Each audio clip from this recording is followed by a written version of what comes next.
হরিয়ানা এখানে কিছু ফেমাস জায়গা আছে, যেমন উত্তরে এখানে রয়েছে কালকা, পঞ্চকুলা, এখানে আম্বালা, এখানে যমুনানগর, কার্নাল, এখানে রয়েছে কুরুক্ষেত্র, কৈথল, পানিপথ, সোনিপথ, এখানে দিল্লি, দিল্লির নিচে এখানে গুরগাঁও বা গুরুগ্রাম, এখানে মানেশ্বর, ফরিদাবাদ, দিল্লির পশ্চিম দিকে এখানে রোহতাক, ভিওয়ানি আর হিসার, কালকা, পঞ্চকুলা, আম্বালা, যমুনানগর, কার্নাল, কুরুক্ষেত্র, কৈথল, পানিপথ, সোনিপথ, গুরগাঁও, মানেশ্বর, ফরিদাবাদ, রোহতাক, ভিওয়ানি, হিসার।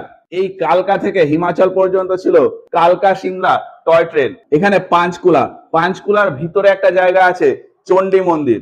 ইন্ডিয়ান আর্মির ওয়েস্টার্ন কমান্ড মানে পশ্চিমী কমান্ডের হেডকোয়ার্টার হলো এই চণ্ডী মন্দিরে। আম্বালাতে স্থলসেনা আর বায়ুসেনা দুটোরই বেস রয়েছে। এছাড়া 2020 সালে ফ্রান্স থেকে রাফেল যুদ্ধ বিমান আনা হয়েছিল এই আম্বালা এয়ারফোর্স স্টেশনে।